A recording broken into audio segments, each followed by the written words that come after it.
Ladies and gentlemen, welcome to another episode of My Unfair Advantage. Today we're going to talk about creating the right product. I think a lot of people get too excited in the beginning and they're just like, oh my God, I just want to create a product. I need to make money. I want to create a product. They actually, they fail to see the big picture. They fail to plan far enough into the future that's going to, in a way that's going to actually help them create a business and solid income that's going to keep coming in. More often than not, people just create products about things that they know or that they feel comfortable in without having done the research and finding out, is this something that I'm going to be able to sell? Is this something that there is an existing need for? Is this something that there's already an audience and a demand for? You have to ensure that your product is going to sell before you even start creating it.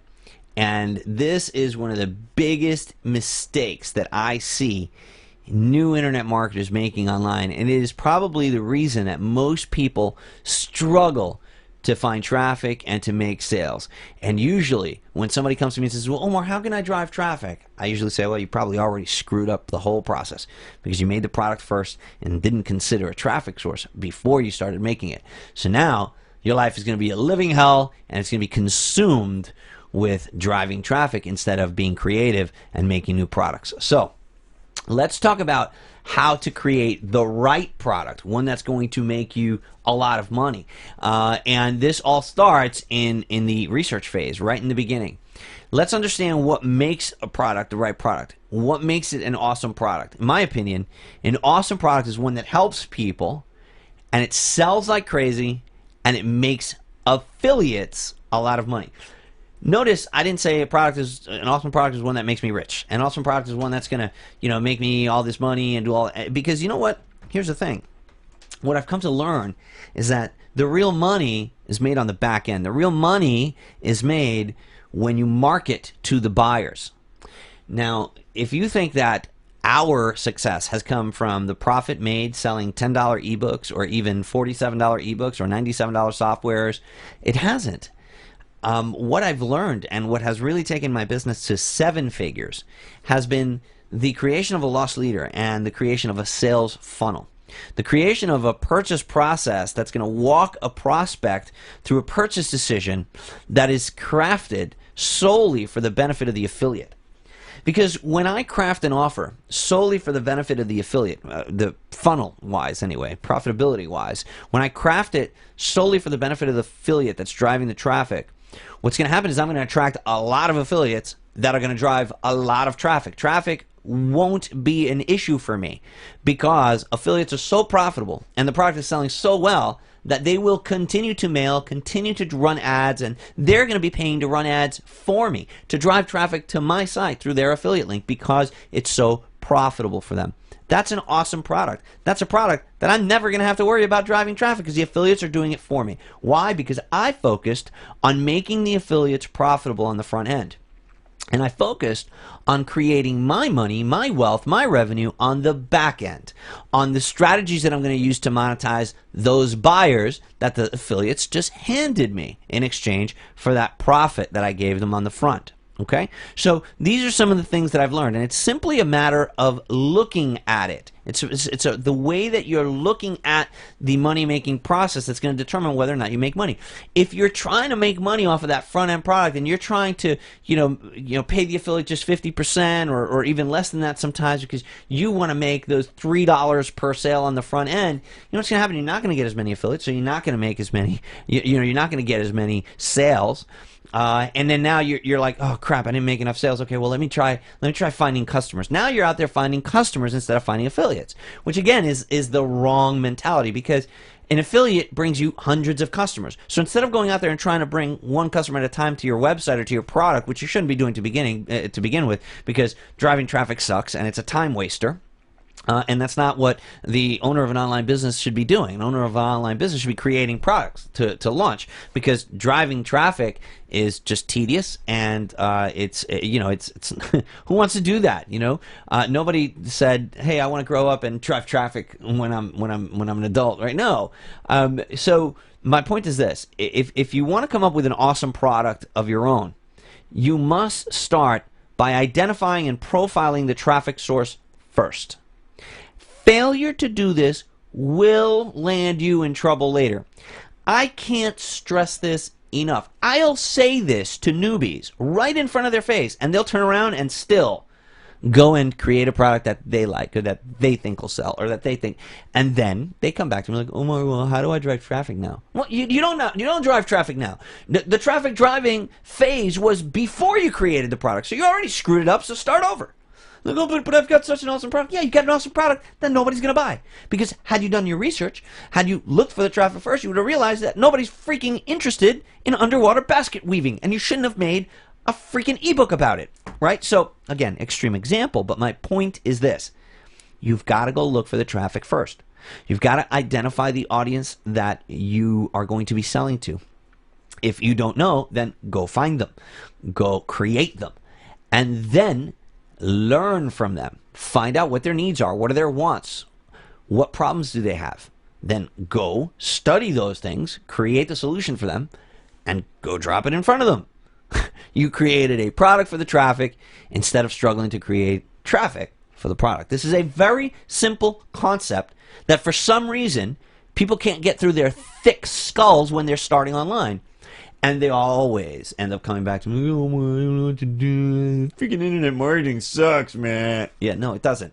You're just not paying attention. So, what's the traffic source? This is where we begin. We're going to go over four important questions with regards to doing this properly. What's the traffic source? Should be the very first question you ask. When you're thinking about starting a new product and you're saying, well, what should my product be? Well, my question to you is, what's the traffic source for the product? Now, how do we examine this? Well, we're gonna go about this a couple different ways. There's a couple different types of traffic sources. Do you have affiliates yet, or are you going to be recruiting them? Right? Because if you have affiliates already, then they are your traffic source. It's their subscribers that are your buyers.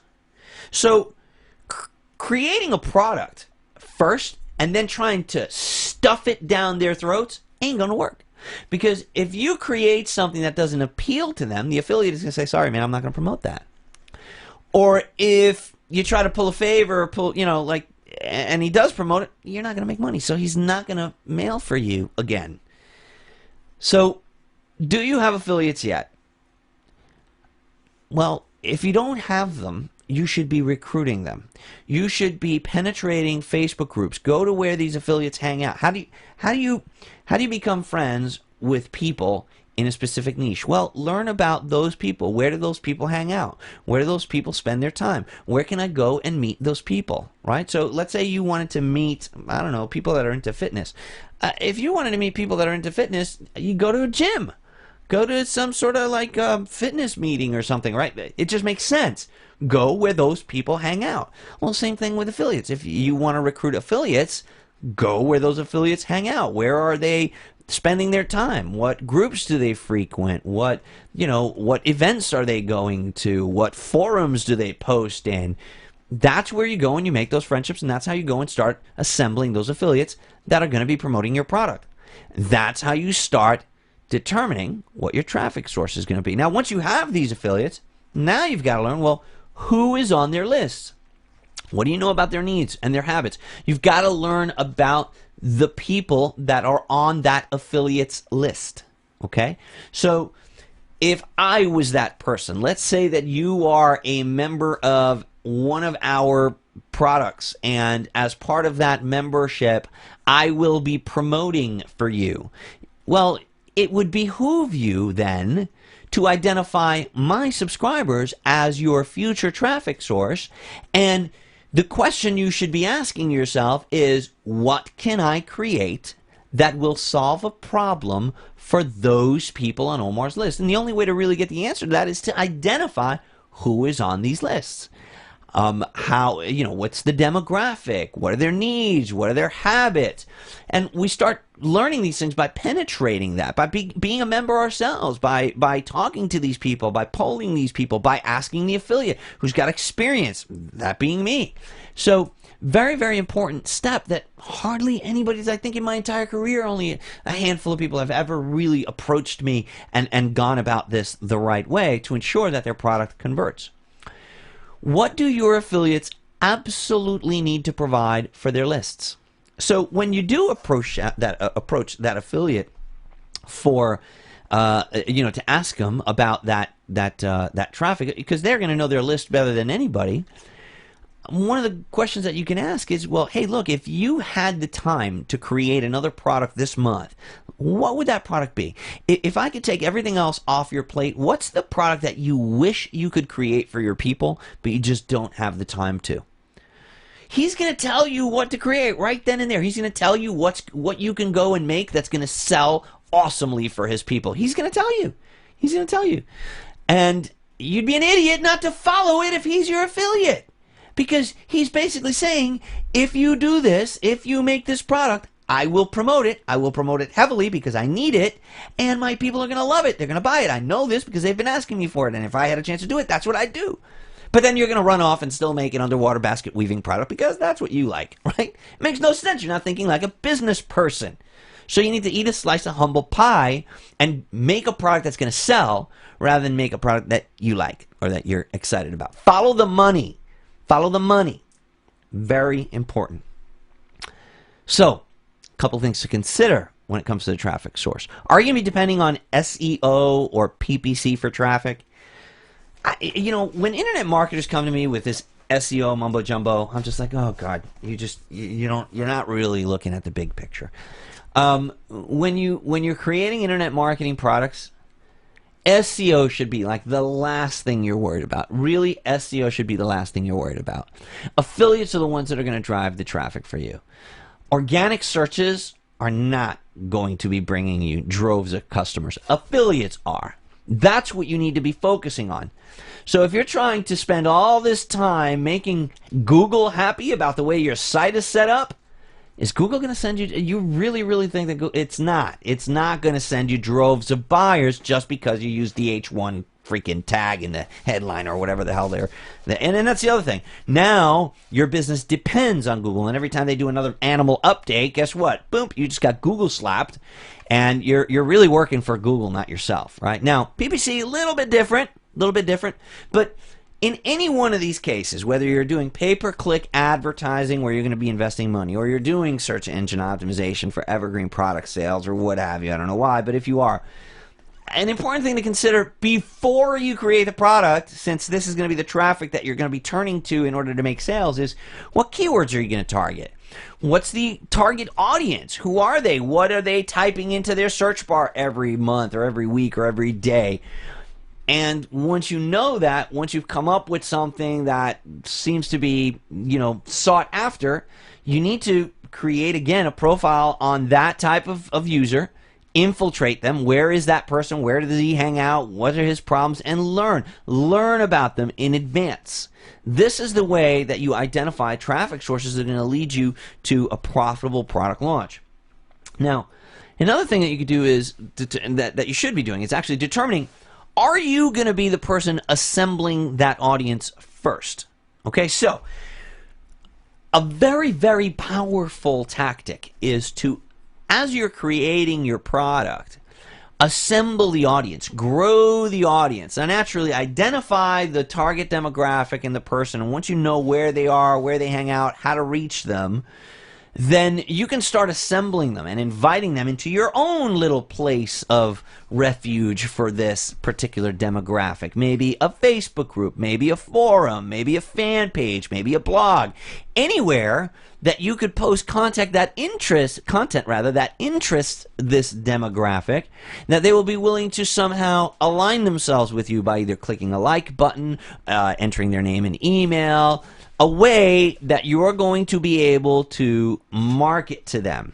Okay, so are you going to be doing that? Are you going to be assembling that stadium where that audience is going to sit? Is it going to be a Facebook group? Is it going to be a forum? Is it even going to be an email list? Maybe you're going to build a squeeze page that's going to offer a free report on model airplane building, for example, and you're going to go to some model airplane forums and share it with them. I don't know what your tactic is going to be to assemble that audience, but it would behoove you to build an audience of a few thousand people in the same time. Do this in parallel at the same time as you're creating the product. Nonetheless, after you've already done the research on the niche and the specific target audience, and you understand what their needs are. An important thing to keep in mind once you've identified that traffic source, once you've profiled them, is to know if they're evergreen. Is it recyclable? Is it a seasonal type of traffic source? And the best way that I can point this out to you is a comparison between toilet paper and fur coats. One of them sells much better than the other. And that is toilet paper. Why? Because it's a consumable item. People will always need toilet paper, right? But a fur coat is something that you kind of buy once. So with toilet paper, you can sell it over and over and over and over and over again to pretty much everybody, right? So where on the scale does your product fit? So between toilet paper and fur coats, which is a very, very small percentage of the population that is ever going to buy a fur coat in a very small percentage of the world, and a very small percentage of income because they're so expensive, and it's a specific type of person that will buy a fur coat. But every single person will buy toilet paper and can understand the need for toilet paper, and they'll continue buying it often, a lot. They'll look for ways to save money buying it. They'll look for a way to buy it in bulk. So somewhere on the toilet paper scale is your product between toilet paper and fur coats, and you've got to determine this particular traffic source. Where on that scale is it? Can I create a product like toilet paper for these people that they're going to have to keep buying and buying, or is my product going to be more like fur coats? And if it's more on the fur coat side, then I would say, rethink that. You want to be more on the toilet paper side, okay? So again, things to consider before you create a product. Unfortunately, because you're new and you're just starting out, and the whole thing about you try to make it easy. You're trying to take the easy way. Oh, let me create a product about something I know. Or, let me just create a product that's going to be easy to create, right? Well, sometimes easy to create isn't easy to sell. Easy to create is usually a pain in the freaking ass to sell. And then you have this awesome product that you love that was easy to create, but you can't get one freaking stinking person to buy it because you put the cart before the horse and you didn't identify the traffic source first. The next question that we need to address once we've identified the traffic source is, what are their problems? You've got to infiltrate this audience. You've identified the traffic source. Now you know where they are. You know where they hang out. Well, you've got to infiltrate them. You've got to get to know them. You've got to gain an understanding for where they are in life and in business. You got to become one of them, essentially, and you've got to subscribe to the same lists. You've got to follow them on Facebook. You've got to find a way to poll them and learn about them. Subscribe to the same periodicals that they do. You need to identify with these people if you're going to get to the root of their needs. If you're really going to be able to figure out what their problems are, it's also you got to become one of them. So you got to infiltrate this audience if you're going to gain an understanding of them.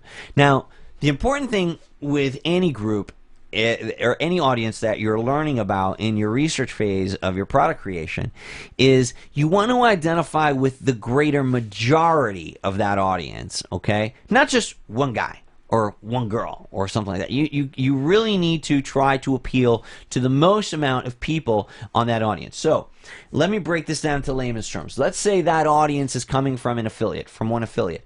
Well, that affiliate probably has a total of XYZ subscribers, right? So maybe he's got a total of 10,000 subscribers. Well, an important question to ask that affiliate is, how did you gather these 10,000 people that will become my audience? And he might say, well, 5,000 of them are from a product launch about list building, and then the others are from different things that I've done. Like I have a golfing list, I have another one that's a motorcycle niche, I have another one. So wow, okay, so that 10,000 people isn't really 10,000 anymore, because what product can I create that's going to appeal to people about golfing, motorcycling, and list building? It's like three very, very diverse categories. So we're going to focus on one of them, and we want to focus on the greater majority, because the more eyeballs we can get on our offer, the better it's going to be. So in that particular case, since half of his list is comprised of list builders, then maybe that's the kind of thing that I should be trying to learn about, right? So it's not just about the total amount of subscribers, it's about the greater majority of interest within that segment of people.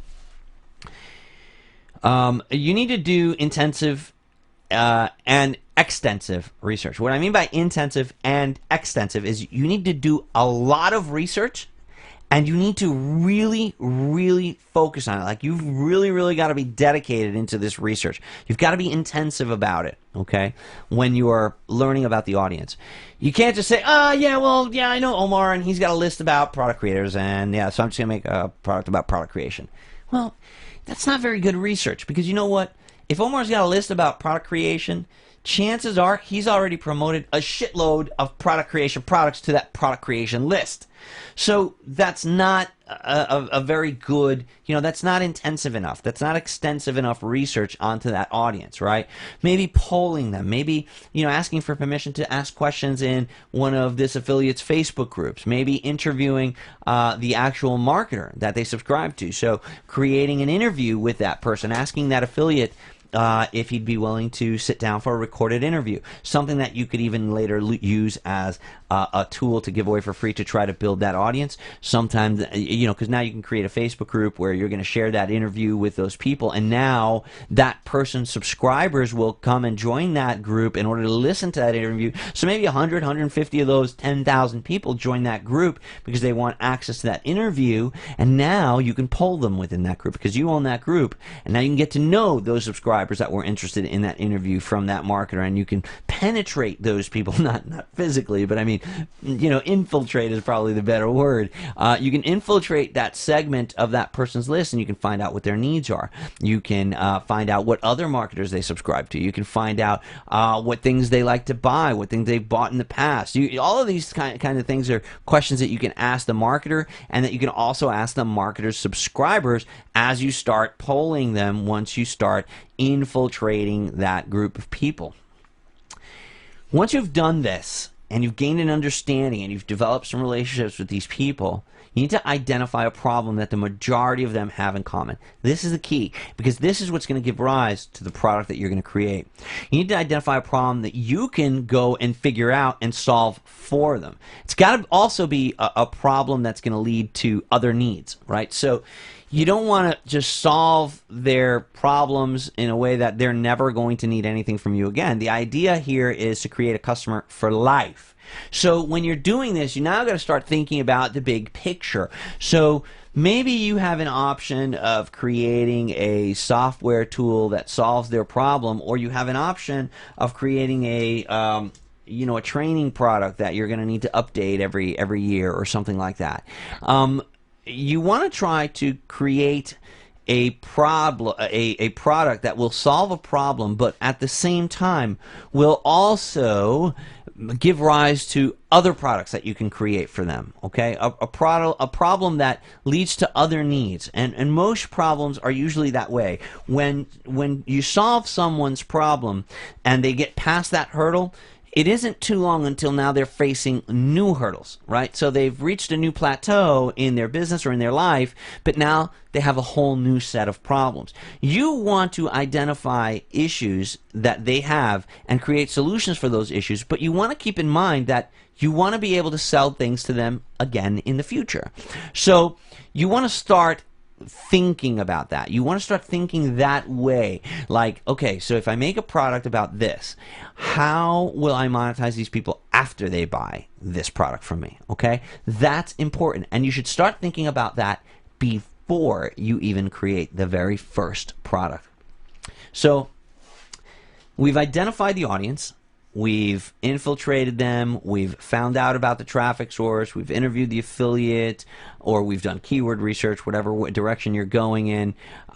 So you've got the audience, you've identified the problem. So now the big question is, how the hell are you going to solve it for them, right? Can you solve this for them, or teach them how to solve it themselves through some sort of digital means, meaning video recording, audio recording, some sort of a PDF document, instruction manual, or something like that?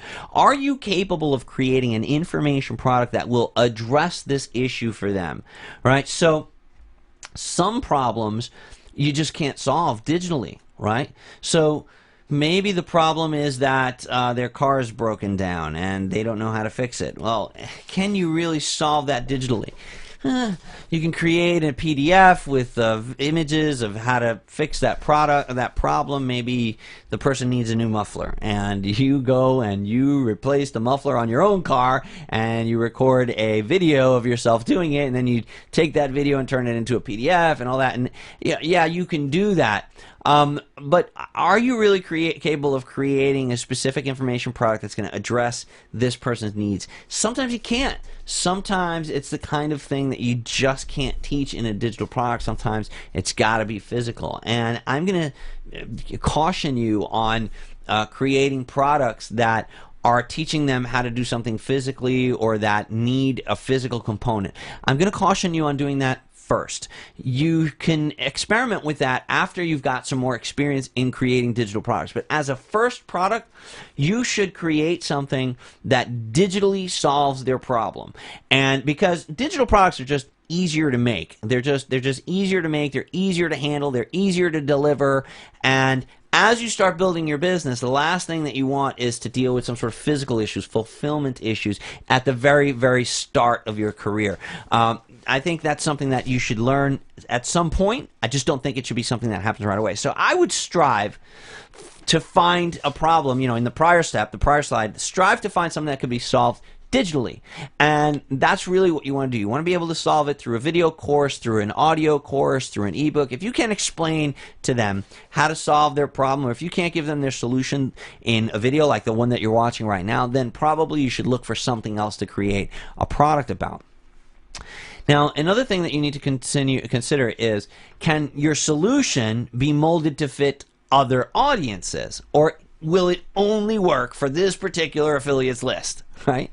Are there similar products out there already? And that's the way you find out if there's other audiences. So once you're thinking about your solution, you're starting to get the ideas, start going into the marketplaces. Go to ClickBank, go to JVZoo, go to Deal Guardian, go to whatever one you want to go to, and do some searches. Do some extensive and intensive searches. Don't just type one word into the search bar. Oh, nothing's there. Okay, awesome. I'm going to be risky. I'll be the first one. No, go and look. You actually want to find products that have competition. You want to find products that there are other similar products out there. Why? Because that means that you can fit other audiences. That means that now, and you might be saying, well, what do you mean, Omar? How am I going to fit other? Well, now you can go and hit those affiliates, those product creators up as affiliates. Now you can share your product with those affiliates lists, right? You have a place now to go and recruit more affiliates. So again, finding traffic is something that we're doing in advance. We're going, as part of our research, we're going and we're finding other affiliates that we can recruit.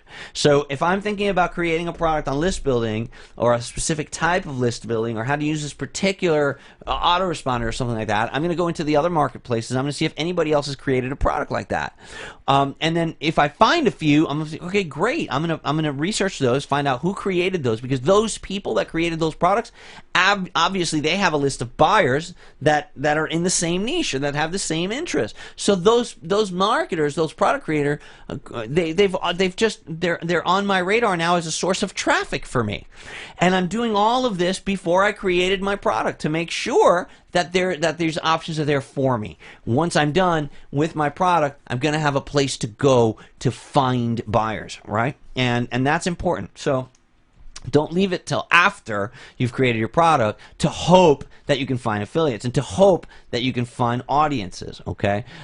Can this be molded to fit other audiences? Are there similar products out there already? Very, very important question to ask. Now, I talked a little bit about platform dependency when we mentioned SEO, and this is important with your solution. Is your solution platform dependent? Or is it seasonal? A lot of people create tutorials on, like, for example, what's an example of a seasonal product? Maybe your audience lives in Hurricane Alley. That's you're targeting a list, an affiliate that sells survival gear is going to be your affiliate, and that guy's got a list of 16,000 people that are all from Hurricane Alley, and they're all in this group for hurricane preparedness, and you're going to build some kind of a product or a tutorial or video series on how to prepare for hurricanes, or I don't know. I'm pulling this out of thin air, making it up as I go along here as a example. This kind of becomes a seasonal product now, right? This is kind of gonna kind of be tough, because if it's not if it's not hurricane season, it's going to be tough to sell this. It's going to be tough to sell this to people in Alaska. It's going to be tough to sell this to people in areas of the world that don't have hurricanes or that don't have that problem, right? So even though you did find a niche, you did find a group of people, you did find people with a problem, and you did find something that you can create a solution about, you did it in a industry or a niche that's seasonal or that's platform dependent. Platform dependence could be just as crippling.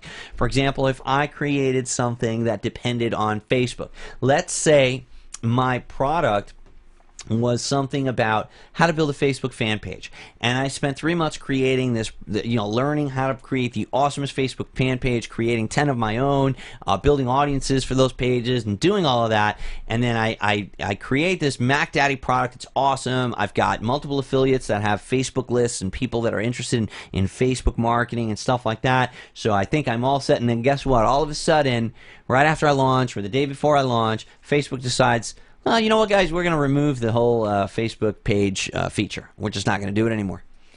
I'm not saying that that's going to happen. It's unlikely, but it can. And the reality is that you've created a product that's dependent on another platform. And whenever you create a product that's dependent on another platform, you will always kind of be working for that platform, because that platform has control over you. If they change things, you've got to go change things. And that's a pain in the ass. So the more dependent on outside factors, the less in control of your business that you are. So these are all things that I consider when I'm thinking of how I'm going to solve the problem for this audience that I've found, because I want to avoid getting into a solution or getting into creating a product that's going to be a pain in the ass for me later.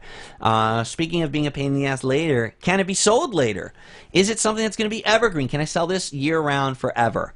How am I going to be able to continue monitoring this solution after, or rather, the right word there is not monitoring, it's monetizing. How am I going to be able to continue monetizing this solution after the initial product launch? Am I going to be able to keep this website open and drive traffic to this perpetually?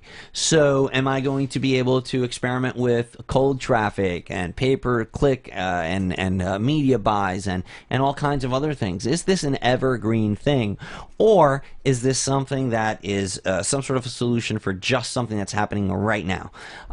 For example, what are the kind of things that happen once? Let's say that do you remember, I might be showing my age here, but there was a big scare in the year 2000, Y2K. Oh my God, the internet, it's going to explode on midnight of the year 2000. So let's say that you identified a big hungry market of people that were looking for a solution. They were looking for a way to protect their computer and back everything up in case, the internet falls apart on midnight in the year 2000, right?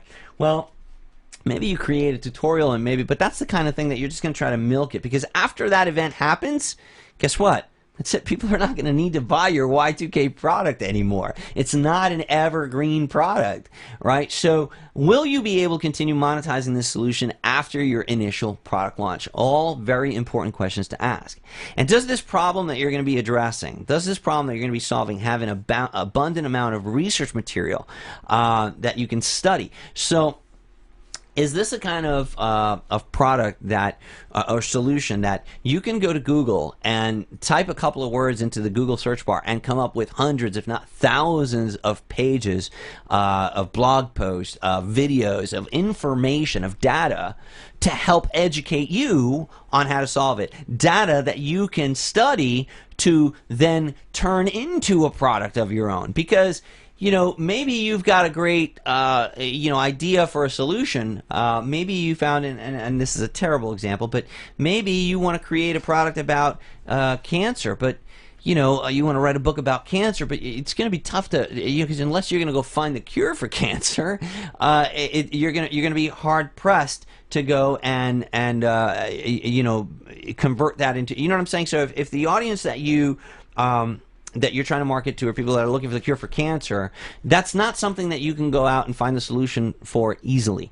You want to go and find a problem to solve that you can easily create a product about. Okay, so you want to be able to find abundant material. Heck, you might be able to find PLR material that already exists about it and use that PLR material as some content, as filler, as bonus stuff to add to your product. You shouldn't just go find a PLR product to drop in front of that audience. Okay, you should create your own. But there's no reason that you can't use some of that PLR stuff that you find out there on the subject as a source of your research, right? As a source of material for the product that you're creating, for the videos that you're going to make, for the audios that you're going to record, for the book that you're writing yourself. Okay. The last thing I want to cover, which is a question that you should be asking you before you even start your product creation, is what are they going to absolutely need afterwards, after you've solved this problem for them? Do you know what are the things they're going to need after they buy from you? Because you're going to need to keep selling to them. You don't want to just create yourself a product in a niche for an audience that just needs to buy once. Toilet paper, for example. They're going to need that over and over and over and over again, right? So, you know, creating a product that solves their problem once and for all is not usually a really good idea, because then, you know, or rather, if it's good that you solve their problem once and for all. That's not what I meant to say. It's good that you solve that problem once and for all, but it's also important for you to identify things that they're going to need after that problem is solved. Okay, so you got to think like a business person here. You got to reverse engineer your offer based on things that you plan to sell them after they buy. You know, I talked earlier about creating a product that is profitable for your affiliates. In many instances, one of the things that's wise to do is to offer that affiliate 100% commission on the front end product. 100%. So you literally do all this research, all this market penetration, you do all of this product creation and everything. You really put your ducks in a row. You do intensive, extensive research to create a product that you're going to give away 100% of the profits for. But doing that is going to ensure that you're going to get a whole bunch of affiliates excited that are going to send you a whole bunch of customers. And then you're going to make your money by selling them things after they buy that initial product that's profitable for the affiliate. This is smart marketing. This is strategy. What's going to be the high-ticket webinar that you automatically register those new buyers of yours into? I want to pause here for a second, and I want to spend a moment talking about this, because this concept has added millions of dollars to our bottom line over the years that we've been building our business. The concept of creating a product that introduces people to a high-ticket back-end webinar. The idea that that front-end product doesn't need to be profitable for us at all, but rather profitable for the affiliate, which is bringing us customers. The more profitable and exciting that I can make that front-end product for the affiliate, the more he's going to want to promote it and the more customers he's going to send me. So let's do some really, really quick math here just to give you an example. All right?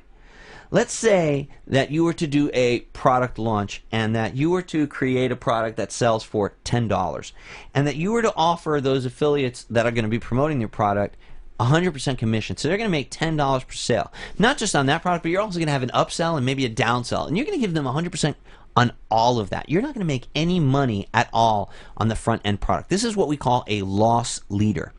The lead-in product to your funnel, to your sales funnel, to your purchase process that you're going to be putting your visitors through is a loss leader. It's not making you any money. It's leading people into your funnel. It makes your affiliates money. So a lot of things happen when you start creating this dynamic. It makes them more profitable, which means the EPC is going to be higher. The earnings per click is going to be higher because you're giving them 100% of the commission, which means that the statistics are going to display inside of the marketplace as much more profitable than if you're just giving them a percentage. Other affiliates will see this and they'll be like, oh wow, the EPC is high on that. Let me promote this product as well. So it's going to start to buzz and you're going to start creating. One affiliate is going to attract another affiliate. And if you craft the offer to sell, so if you price it to sell, because you're not looking to profit on that front end. You're looking to make a lot of sales. So not only are you going to make it appealing to the affiliate, but you have to make it really appealing for the customer. You got to make it a no-brainer. You got to make it something where like, oh my God, I'm getting 10 videos plus that plugin for only $9. Wow, I've got to buy this. It just makes sense to buy it in case I ever do need it. So you got to get your customer thinking that way with a no-brainer offer. And what do you care? You just want a price to sell because all that money's going to the affiliates. Now you've created this dynamic on the front end, on the loss leader of your product that's got a flood of affiliates driving a flood of traffic. So traffic is not going to be a problem because of the strategy that you're using. Now, let's just say, for just illustration purposes here, that you run a product launch, you set it up as a loss leader, you give 100% commission, and on top of the fact that you're giving away all the commission, you create a contest for your affiliates and you put up a couple $1,000s in prize money. Now those affiliates are even mailing harder, and they're mailing over and over to try to win that $2,000 or that $1,000 or whatever that prize is that you're doing. And you might be saying to me right now, oh my God, Omar, I haven't made any money on the front. I'm tapping into my savings to give. Oh my God, you're going crazy. No. Listen to the strategy here. That mentality, setting that up on the front, could very well make you several thousand sales. Several thousand sales. Let's not go with several. Let's just say 2,000. Let's say that you have a launch that does 2,000 sales. Now, it took you 3 months to create this product that you didn't make any profit on, and in those 3 months, you worked your ass off. You invested a lot of time, a lot of sweat equity went into it, right? And on top of that, you're going to go into your savings. You're going to put some money. You're going to put some, you're going to go ahead and put some, another $1,000 or $2,000 or whatever into prizes for your affiliates, right? So now, it's actually costing you money. It's a loss to do this launch. It's a loss. But it's going to bring you in 2,000 people because you did it right, because you went to the affiliates first, because you did your research, because you found the traffic first. It's not really risky, right? It's not risky. If you're scared about doing this, is because you haven't done the research. Because if you've done the research and you know the audience and you've penetrated it and you've infiltrated it and you've done your studying and you've created a product that will appeal to them and you've built a relationship with the affiliates and you've interviewed the affiliates and you created something they need, it's not risky. You know it's going to sell. You've got no problem doing a loss leader when you do it that way. If you're afraid, it's because you haven't done enough research. Go back to the drawing board. So we do 2,000 units on a front end. And remember, out of that $10, out of each sale, the fees get paid right out of that. So the PayPal fee, the 𝐿𝐴𝐽 fee, that all gets taken out of the sale itself. So you're not coughing up more money to pay for that stuff. That all comes out of the sale money. The money that you're going to be coughing up is the prize money. All right, so it costs you, let's say, $1,500 for $1,000 you put up for prize money. So now you've got 2,000 customers, brand new customers, people that invested money in you. They saw your face on that sales page. They saw your sales video. They saw your product. They've invested in you. They are now on your list. So you've built a list of 2,000 buyers. You've probably also built a list of, maybe another 1,500 freebie seekers because you had an exit pop on your sales page like Omar Martin taught you.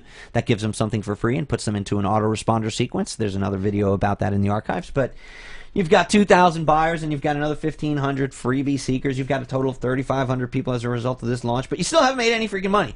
However, you followed Omar's advice, and you know what you did?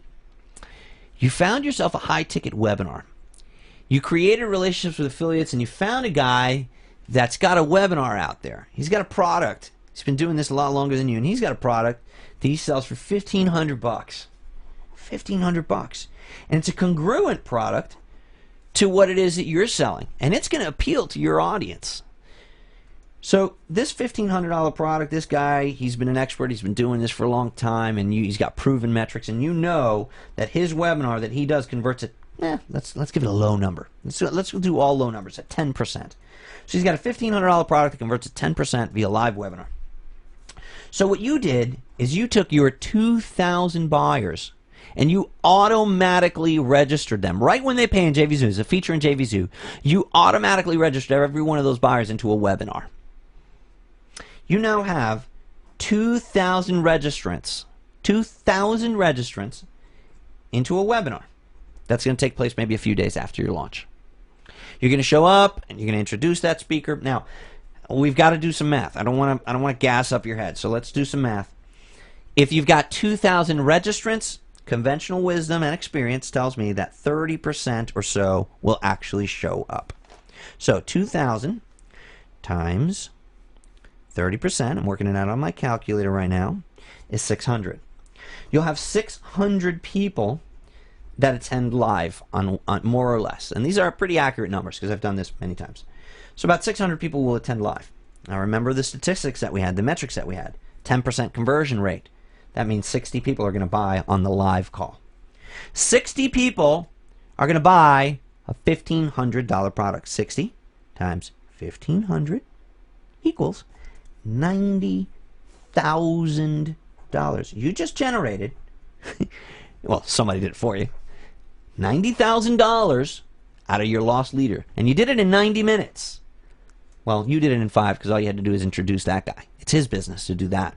But hold on, Omar, I don't get to keep the whole 90. No, of course not. You're an affiliate for that guy. So you keep $45,000. So how much did we spend? Well, to get to this point, we put up a contest of $2,000. We invested $2,000 or $1,500, whatever the hell you need, and you invested the sweat equity of doing the research and creating the product for 3 months. $45,000, not a bad payday, but it doesn't stop there. You see, because remember, only 600 attended, and you built a list of 3,500, 2,000 buyers, 1,500 freebie seekers. Well, what are you going to do for the next 3 days after the webinar? You're going to promote the replay to those other people that didn't attend. And experience has told me that you're going to sell more, and on average for us it's about 65%, but 50% at least of your sales overall as a result of that webinar are going to come from the replay. So you're going to make another $45,000 at least. Likely you're going to make 90. On top of the initial 90 that you did, you're going to make this additional money by promoting the replay with a countdown timer over the course of 3 days using an urgency campaign that we call the Crush campaign. This isn't made up. This is real. This is stuff that took me years to develop and figure out and test. But this is reality. So that lost leader could very well lead to $90,000 in profit. All right? Now, we've only scratched the surface of how you're going to monetize those brand new 2,000 people in the back end, right? Those 2,000 buyers, because you're going to put a banner for a fast action bonus on your welcome page, and that's going to make you another $5,000 to $10,000. You're going to use something called the step box. You're going to also be promoting products over the next 60 days to them. Every day you're going to send them an email recommending something else. That again is congruent. And the cool thing is that what we've learned is that for every subscriber that you have on your list, you make an average of $1 per month recurring revenue. So these 3,500 new people that you've added to your list, marketing them through email marketing over the course of a daily basis, on a monthly, you're gonna find they're gonna make $1 per subscriber on average. So you just added $3,500 a month to your recurring income. This is all from a lost leader. So it's about strategy. It's about strategy. If you just try to come up with a product idea, oh, well, that sounds good. Yeah, I'm going to make a product about model airplanes because I like building model airplanes. And I'm just going to make my money selling $7 ebooks. And I make $3.50 per sale because I make 50% of the affiliate. You're going to have a hard time finding affiliates. You're not going to make 2,000 sales. You'll be lucky if you make 100 or 150. You'll be lucky because you're not going to have affiliates. And you're going to be struggling to drive traffic. You're going to be coming to me saying, oh, why do I learn about traffic? How do I drive traffic?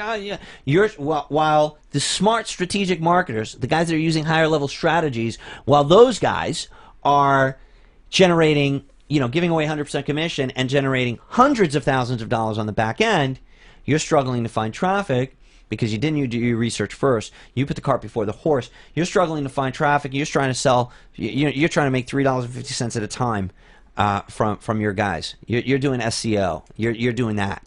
You're playing that game. So you got to ask these questions before you start creating a product. As you're penetrating a market, as you're infiltrating an audience, you need to start asking things like, what are their needs? What are their problems? How can I solve their problems? How can I create a lost leader for these people? How can I make money off of them after they buy that solution from me?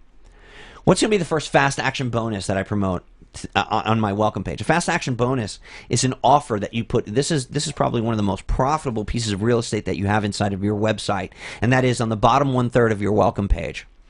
Once someone buys from you, what you want to do is on the bottom 1/3 of that page is make them an unadvertised bonus offer. And you say, hey, look, I didn't talk about this on the sales page. I wanted to keep this and limit this just to action takers. This is a fast action bonus. I want to make you this offer. Everybody in internet marketing needs a hosting company, right? Well, I've negotiated a deal with this hosting company that if you sign up through me, through this link, they're going to build you a free website, or they're going to do this, or they're going to do that. And it's only going to cost you XYZ to do that.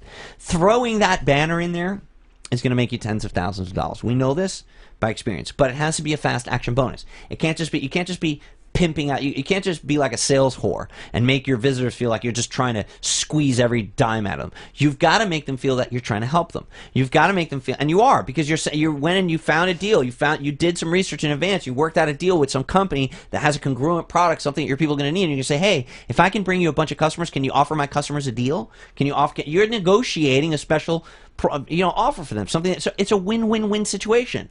That company gets new customers, you make a profit, and your customers that needed this service get a discount. Win-win-win. This is the marketing side of internet marketing. Don't spend all your time on the internet. Spend your time on the marketing. Okay? That's your fast action bonus. What products are you going to be promoting to them via email over the next 60 days? In the process of recruiting affiliates, you can make out deals with these affiliates. You can say, hey, man, listen, I'm going to have a couple thousand brand new buyers. If you promote for me during my launch week, I promise to promote for you after my launch to all of my new buyers. Let's work something out. You promote for me, I promote for you. This is called reciprocity, right? So you should create a promotion schedule. Even before you create the product, you should be creating a promotion schedule that you're going to follow to the buyers of the product you haven't even created yet. This is how you create products that win. This is how you create businesses that win, that make you money long term.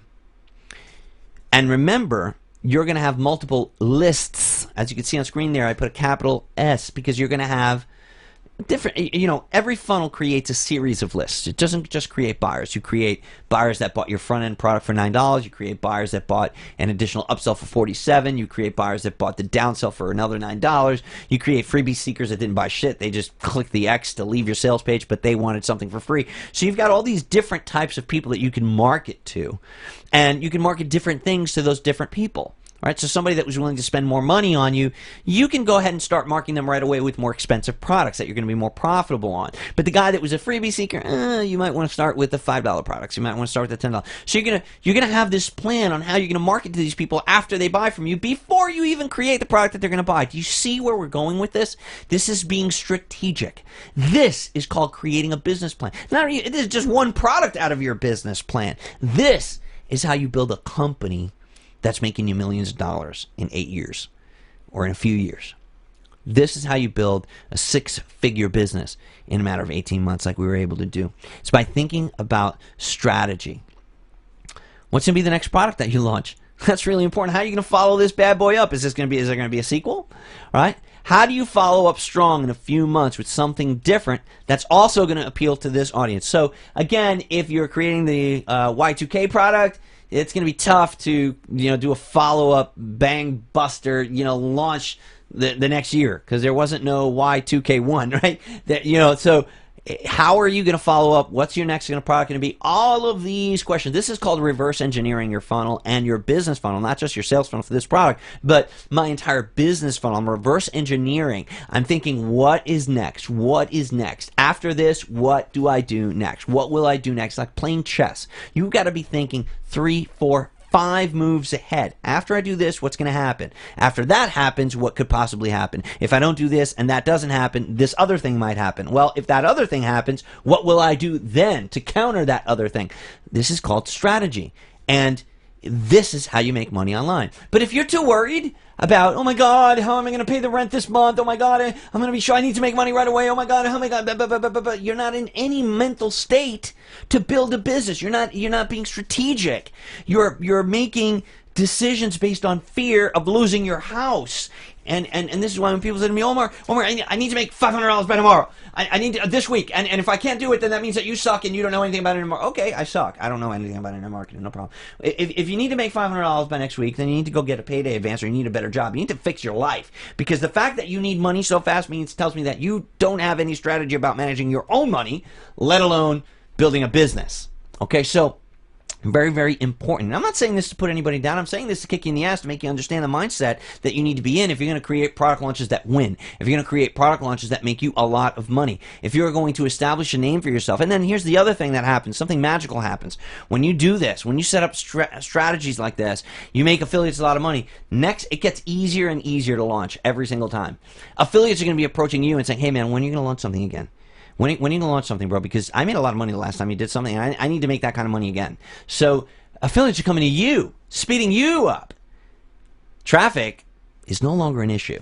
The guy that's struggling for traffic after being an internet marketer for a year, for 6 months, for creating, he just did it all wrong. He put the cart before the horse. Don't be that guy. Don't put the cart before the horse. Remember, if you get all excited and you put that cart before the horse, you're going to screw this up. You're actually going to have a 97% likelihood of failure. The people that fail, which is 97% of people that start to build an online, they fail. They crash and burn. They do it because they fail because they put the cart before the horse. They didn't go and find the traffic first. It's much easier to create a product for the traffic than traffic for the product. Get it through your skull. It's smarter to build a hut by the river than to go and find a nice empty spot in the desert and pray for rain. I hope that you heed this advice and that you use it in your business. Thanks for watching. I look forward to seeing you in the next MUA episode. Take care.